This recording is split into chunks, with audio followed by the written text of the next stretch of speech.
Hi, my name is Les O'Reilly, and today I'm going to be taking you on an introduction of your Vision Production Switcher.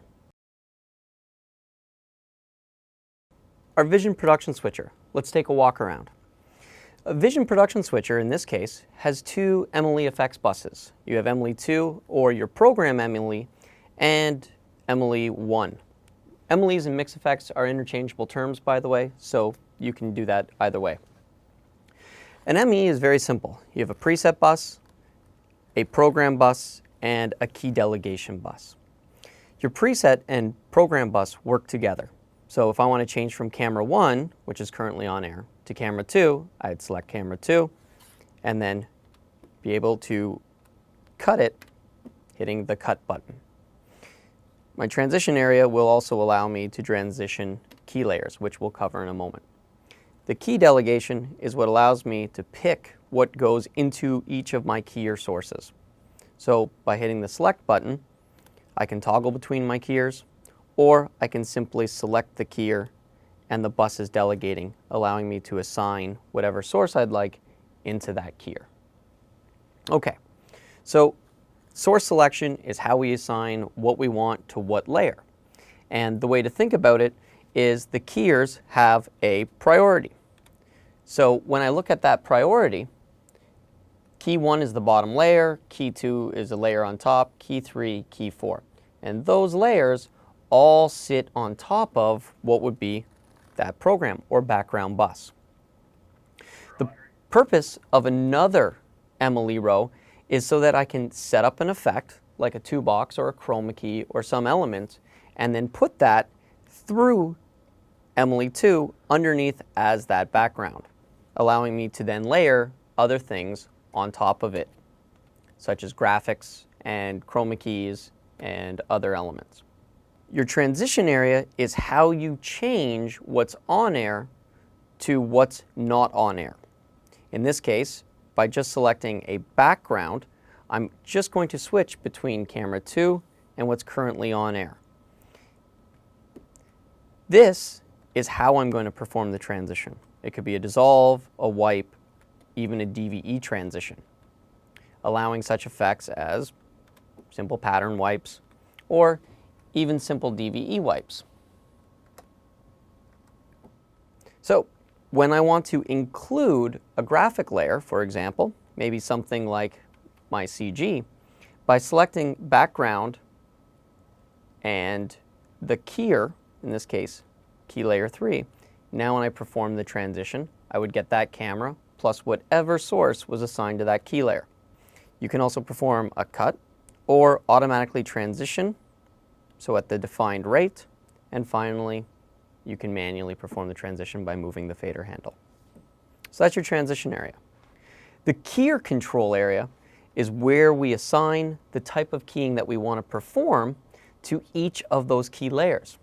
So there are 4 basic key types.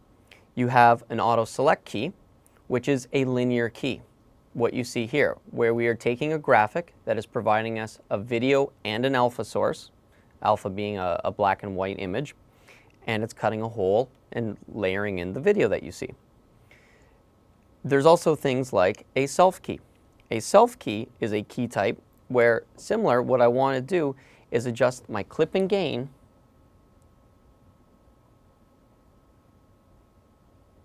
and here I'm removing black from the video. So this is useful when I don't have an alpha signal, but I want to try to eliminate based on a luminance value. So that is how a luma key works. A chroma key works from the standpoint of layering based on taking a chrominance value out. In this case, we're removing the color green. And then you've got preset pattern, which just uses a basic standard pattern to perform this kind of a key layering effect. And finally, you can apply to any of these a fly key or DVE, allowing you to resize and move video around inside of the screen. Further to the right, you've got your global memory system. EMEMs are how we record effects, allowing us to store a configuration or a setup and recall it later. So in the case of this box, I could easily store it to a memory and then change my shot, but by recalling it, always bring it back exactly how I had it. You've got your preview row, so this allows me to control my preview monitor, being able to see anything I want inside of it, as well as either of the MEs and its program or its preview. And then finally, your preview with overlay. If I'm looking at the preview with overlay, now I'm able to layer things in like safe titles, the time code of my video server device, even my source ID, as well as a center crosshair, an overall time clock that I can program, and I can even see where my most recent mask is. So again, very useful in aligning all of your elements. Fade to black area. This is a master fade to black, allowing you to fade black over top of your entire show.